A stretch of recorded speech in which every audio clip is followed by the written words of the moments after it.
Hello again, everyone. This is Gilmer, and this is episode 9 of my Let's Play. Even though I'm not calling it a Let's Play, it really is a Let's Play of War in the West. And of course, I'm playing the Allies. And when I last left you, we've pretty much taken most of Sicily. We still need to clear up some of this area and then move on to Messina, and then eventually take Sardinia, although I have read that a lot of players don't really like taking Sardinia. I guess, but partly because they say the airfields aren't good or the ports aren't good, and they've got better ports. Let's see. Port 4, Port 2, Port 2, Port 3, and this size is a port size 2.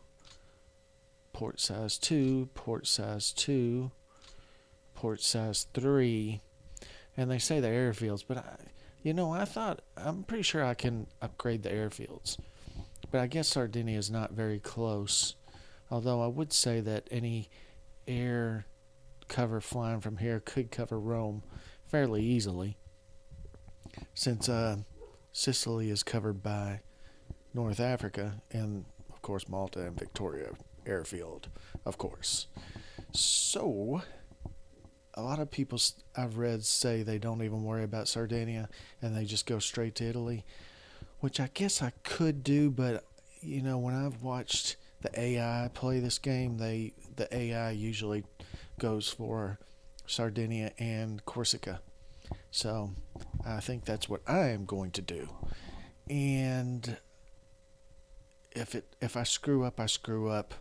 All I know is that at some point I've got to get my Naval Amphibious Task Force headquarters over to England, all 6 of them, and make sure I have enough preparation points for an invasion into wherever I'm going to invade. I'll probably invade in Normandy because, truth be told, Normandy was probably the best place, even though Calais is so close. Normandy had decent beaches, and it was easy to get a lot of troops onto the beaches. And yeah, they had to fight through the Bocage territory, these strange little weird looking, I don't know, graphics I don't know what you would call the graphics, but this is the Bocage area, and what that means is, as you can see in the hex pop-up, it says Bocage Polder. That means that, I don't know if you know that much about the landings in Normandy, but the Bocage area was fields, but they were bordered by these real thick bushes and trees that were almost impossible to get through. I mean, you could get through them, but it was like walking through, 15 or 20 feet of jungle or so. I mean, it was almost impassable, and the Allies had a lot of trouble with it at first, and then what they did was they modified some tanks to kind of have a bulldoze front, and they started chopping lanes through these Bocage areas, and I don't know if that necessarily was the reason they did a good job of breaking out, but they did use that to some extent, and they did break out, obviously, because if they had not, we wouldn't be talking about D-Day in such reverential tones, I guess, because it would have been a failure, and it was a success, of course. So with that being said, I'm on the Lantern right now, and I've pretty much done everything that I can. Let's see if I can't put them. No, they really need to be in a port, I guess. And I don't know. I don't know if I want them. Let's do this. I don't really want to use these airborne divisions for paratroop drops because I've seen them get slaughtered. But anyway, this land turn is over. It's done. It's time to move on. And I also have a few changes with the air war as well. I'm not going to tell you until the air part starts, and I really haven't done any changes to the land war. I don't know why I said some more changes, but I am going to change up the air war and go back a little bit on what I said previously. I will tell you that, though, when we get to the air phase. So let's go ahead and process this turn. And honestly, guys, after reading some AARs and some posts in the Matrix forums for the War in the West, I'm probably not going to do very well in this game, because they say, you know, it takes you about 7 or 8 playthroughs before you start getting good at this. And this is really my first full playthrough, and I'm sure I'm slightly behind the timetable as it is, and there are certain things that I'm going to try to do that I think I know what I'm doing, but I could mess it up. And if I mess it up, then, you know, it's going to screw up a lot of things. So, having said that, we will proceed on.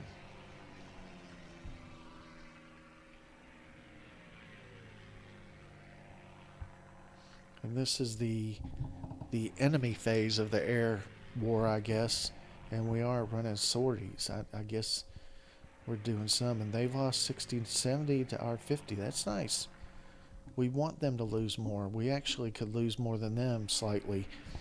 But if they're losing more, that's good for us. That means that attrition is going to wear them down. As with War in the East, attrition will wear the Germans down to some extent at some point. It's just a matter of getting to that point.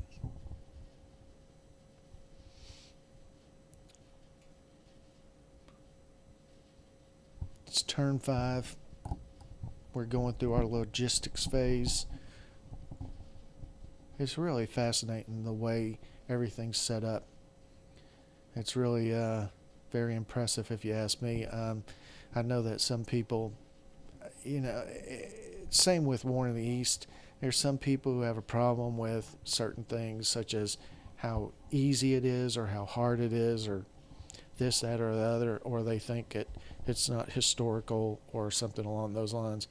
But actually, I haven't really seen that much with this game. I do see a little bit of criticism about some of the air war part, but you know, War in the East took a lot of criticism because it was really hard to balance the gameplay and the losses, the way and historically, you know, model the losses on both sides to get it as realistic as possible. It took a little you know, trial and error for them to get to the point they are now, and I think that most people think it's in pretty good shape at this point, War in the East.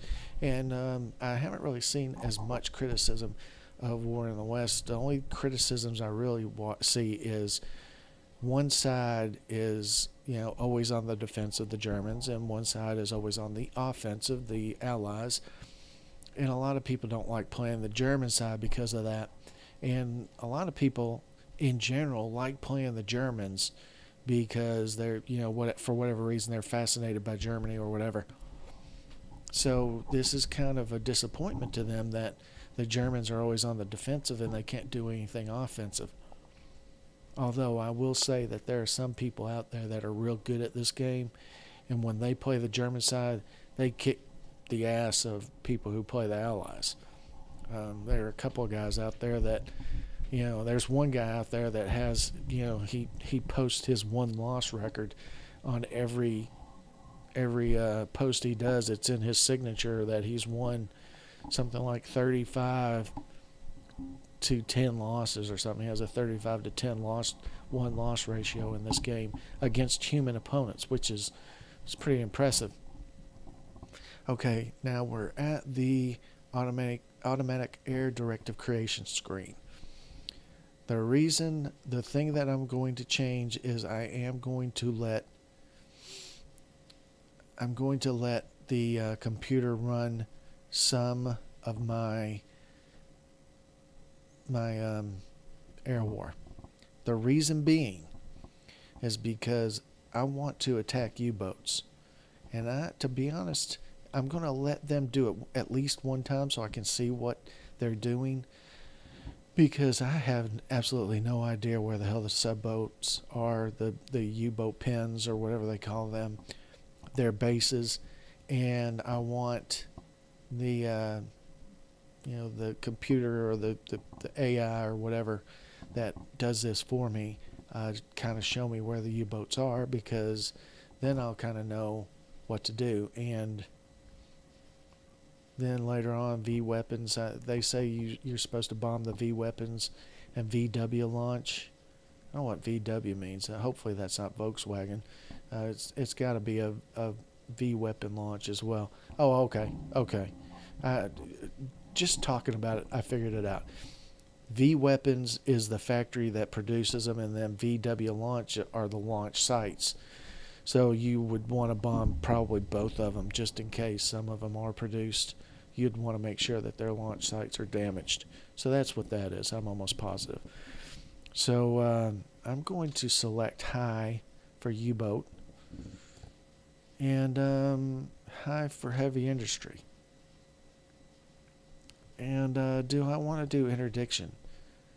And interdiction is actually carried out by the tactical air forces, which is interesting and actually makes sense. But I want to attack the U-boats at least once on one term, because somebody said they attack it once in August and once in October just to beat it down a little bit.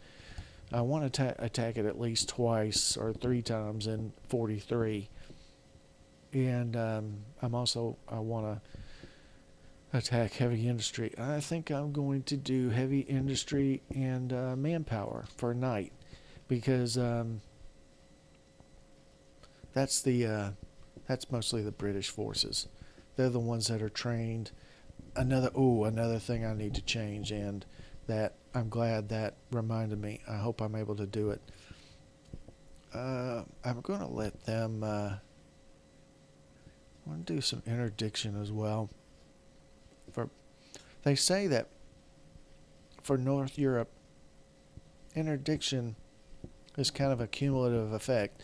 They say you don't really see too much positive from it at the beginning, because you're not obviously invading North Europe yet, but that it's cumulative, so that you need to start kind of doing it earlier. Some people say that, others say they don't do it, but you want to start doing it a little earlier, so that it's built up by the time you're invading, that the interdiction is pretty high at that point, and it works very well for your invasion and the troops that they'll be phasing. Amphibious support south. Oh boy, what do we want to do there? Is there any naval patrol? I don't really see naval patrol. I see port, I see ferry, but I don't really see any like sea. I'm imagining that I'm guessing that this is it.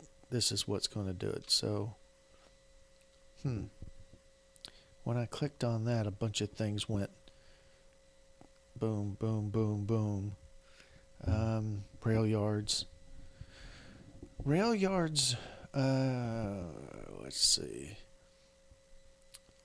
Rail yards I think are where the your rail points are built up. It's similar to the VW weapon and VW launch. The rail yard is like the VW weapon. It's where the rail points are built up, and then the railways are the actual rails. And if you beat them down, it deteriorates the actual railway lines. So that's weird. I clicked amphibious support south on, and I mean, I know that probably, I guess, means they're actually bombing. I think I want to bomb the ferries, but I don't want to bomb ground attack south. I don't know about that. I guess I'm just going to see what it does. I've watched a couple of Let's Plays, and I was watching the Let's Play of Pew Pew Pew Choo Choo. I think I said one pew too many, but I'm sorry if I messed your name up, Pew Pew Choo Choo. But I watched some of his videos, and he was kind of complimentary of the AI and how it had built up some bombing runs, and he actually said it did really well for his game. So maybe it will do well for mine. But like I said, I want to at least bomb U-boats, and I also want to city target types. I want to do heavy industry. Okay, I did it there, and I did manpower and heavy industry for the night, and ground attack north, ground attack south. I don't. Oop. I guess I have to have it.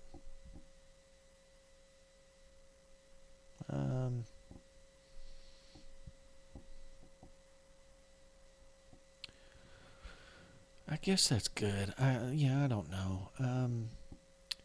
So what you have to do then is set air directives, because you've chosen the parameters of what you want to do. You want to bomb. I want to interdict. Wait a minute. Let's go back. Tactical air North Europe. I'm going to do air superiority because I want them. I don't want to put airfields. Wait a minute. Was that airfields? No, that's unit. I want to put airfields as well. I'm going to try to destroy their airplanes. And somebody said that Italy is a good place to grind down the German Air Force, but somebody else said that they just grind the German Air Force down in Europe. So that's part of the reason why I'm choosing that. And I guess that's about it. Ground attack south. No, because a strategic air night is all of the night fighters, and they're all up in England. So I'm just going to say, just do this. There's going to be no ground attack by the strategic air night. And then I'm going to set air directives. And I'm going to click yes.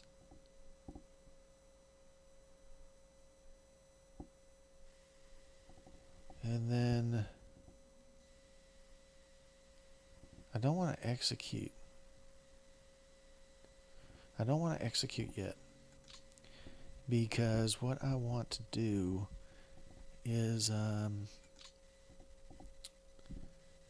want to find some of these night fighters, and I want to go to pilots, replacements, restricted priority, trained pilots. I want to train pilots for night fighters, and probably night bombers too. And I don't know if it told me that there was a way to do that for all of them.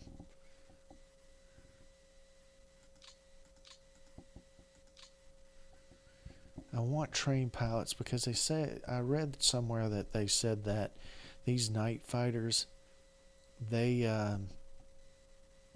go through pilots fast if they're not trained right.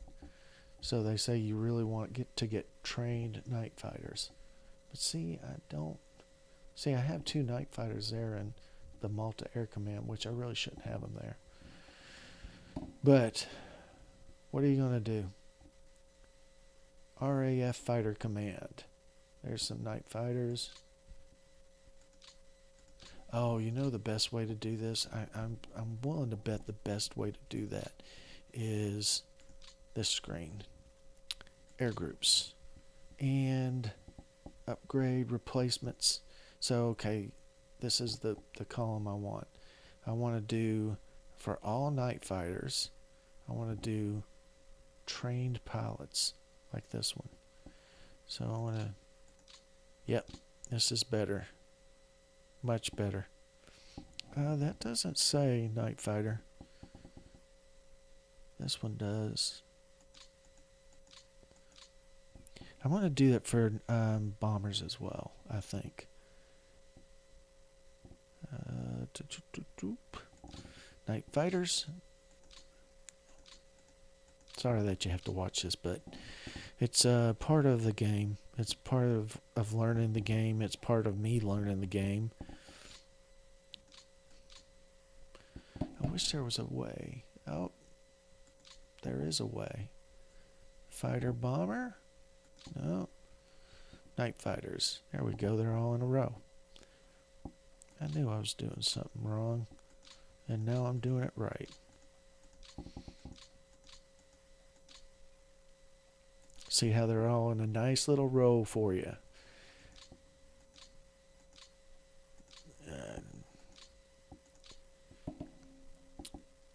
I thought that said redneck for a minute there. Redneck. Oh, wouldn't that be a hoot?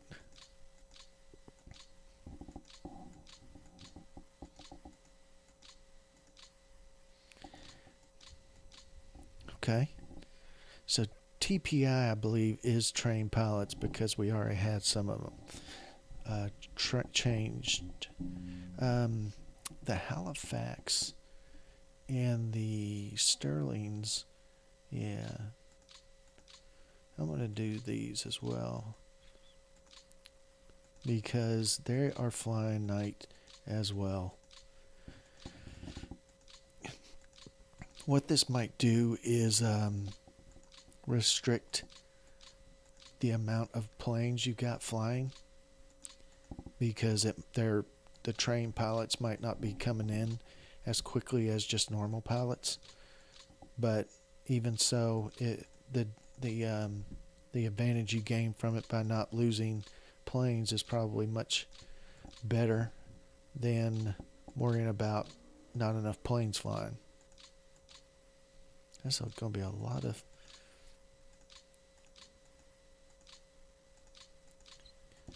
I'm not sure. I wonder if I can do this. This might be easier. Okay. It is a little, I think. Because now I have all the Halifaxes.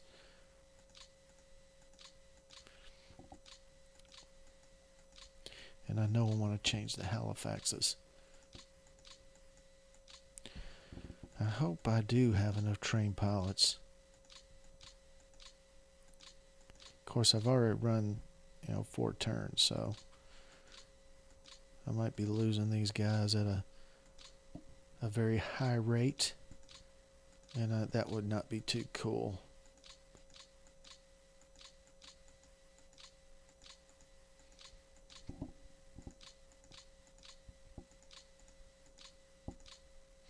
And we'll take a look. I'm actually going to take a look at some of these air directives before I actually have them go out. The Marauder is a 2-engine Mitchell Sterling's, okay. In the Wellington, I think. 1, 2, 3, 1, 2, 3.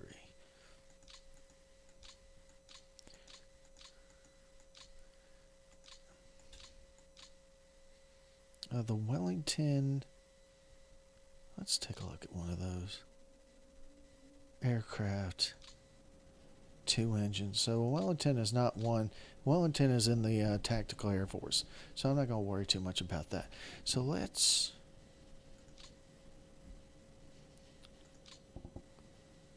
Bomb City, Recon.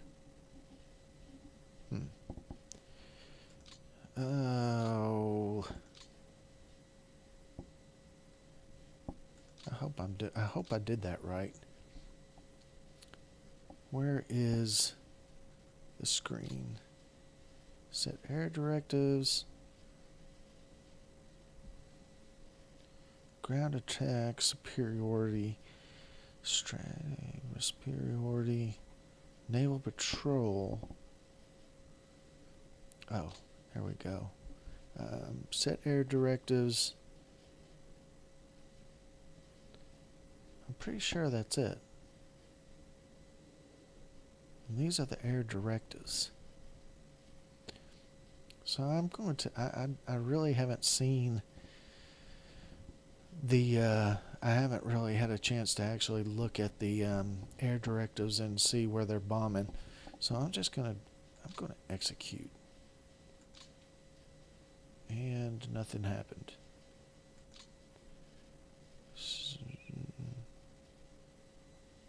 Set soft factor. Show battle sites. Map information. This is automatic. Set air directives. Maybe you have to, every time you make a change, you might have to do this. And then execute. Yeah, okay. See, before when I hit execute, it didn't give me the screen, but now it says it. So I'm going to go ahead and let it. Although this looks exactly like what I had done before. But Cologne and Dusseldorf.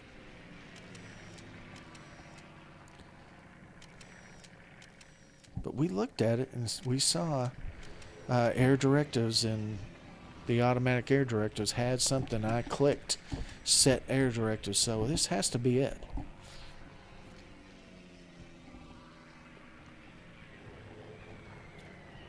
Doesn't look like it's doing that badly, although I didn't check to see if they were flying over heavy flak.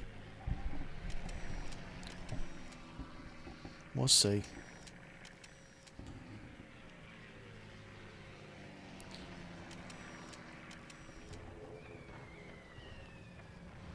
Oh, they are bombing different places. Look, they were bombing Wismar.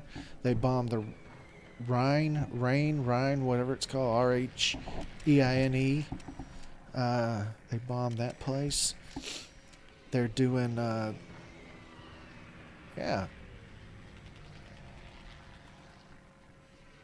They're doing recon over Sardinia, although I think I might have set that. But I think they did it. They must have done it. That's where the subpens are. Let's take a look at this. I saw the subpens.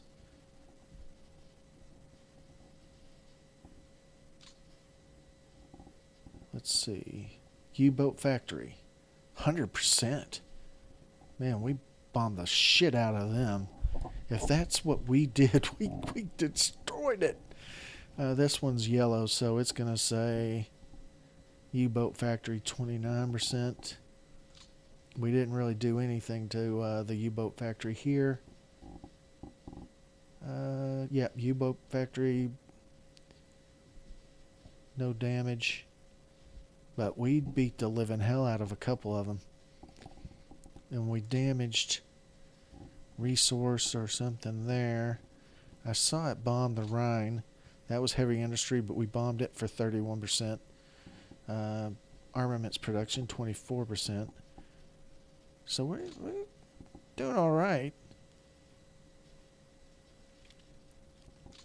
We're still bombing this area, which makes sense because there's a lot of industry in this area. Sorry, I had to move had to readjust where my feet and legs are. Oh, let's see, 36%. What about here? Heavy industry, manpower 52%, vehicle 68%. I'm hoping that means they're bombing the places where they're building tanks. So yeah, that looks pretty good. I wonder what kind of losses we had though.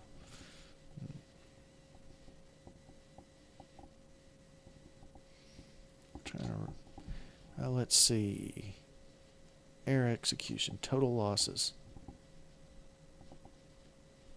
Yikes. 403 to 302. That's actually not that bad because with our production capabilities and the number of airplanes we already had more than them, 4 to 3 is not bad. It's, I think the benchmark is 3 to 1. We can do 3 to 1 but we don't need to let it get any worse than 3-1. So, all right. I want to take a look at something else too. U.S. lost VPs, other lost VPs, U-boat lost VPs, 5. That's weird. I thought we bombed the U-boats. Okay. Well, that's all right. That is all right. We're gonna mess them up. Oh, they still have people here. And here.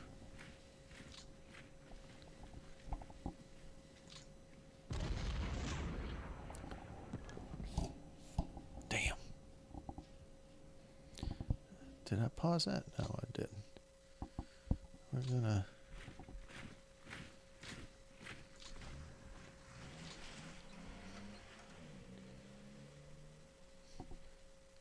Did they...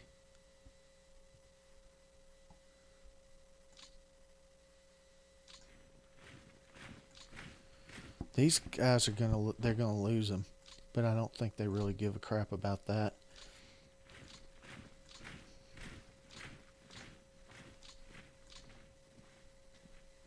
On ships, it says ready.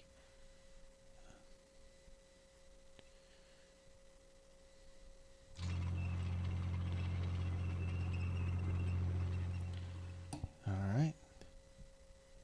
We probably should attach that to somebody else. Auto assign to nearest applicable HQ. For now. We'll assign them to the Free French Corps. And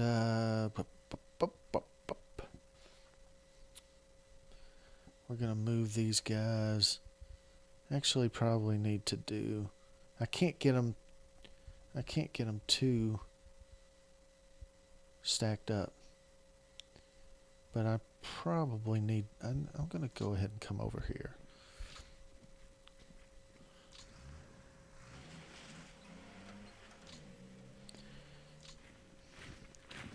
Because I just want to clear these guys out quickly.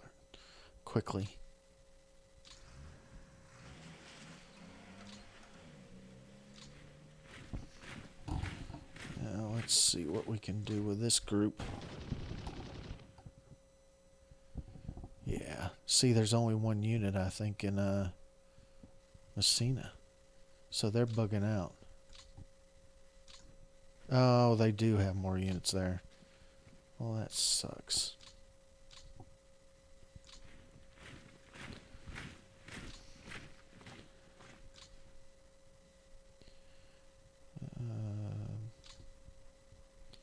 I can't move any of those guys, so it's all right.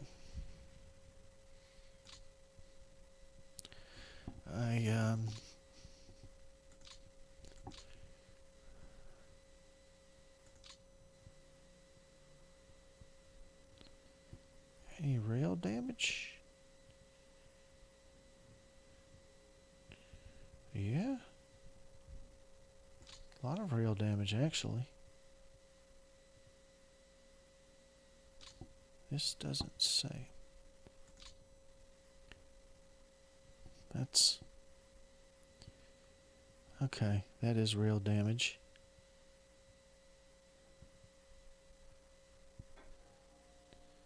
Okay, so that makes sense. This area, this green area is okay, but these areas with the red circle over a rail, picture or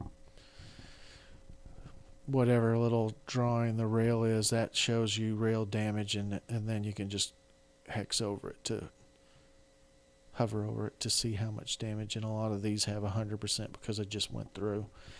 But I'm supposed to be able to actually, let me read up about that because I want to make sure that I'm getting that right as well. Actually, I could probably,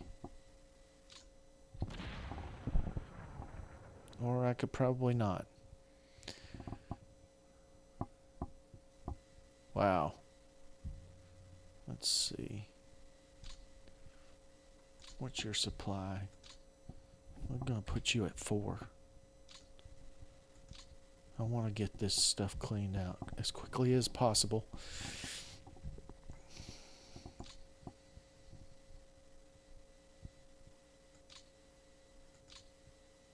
I'm supposed to be able to move some of these, but I don't necessarily know. It might be automated. There might be a button that I need to push to make them manual, but I'll find that out before I get to the next video. And I think that's going to do it for now. I know I really didn't do too much in this video, but there were a lot of things that I was trying to get done in this video, and also a lot of information I felt like I wanted to get across to you. So there wasn't a lot of action, but there was a lot of doing, a lot of talking, a lot of information flow, I believe. So anyway, thank you very much for watching this episode. I will sign off now, and thanks a lot.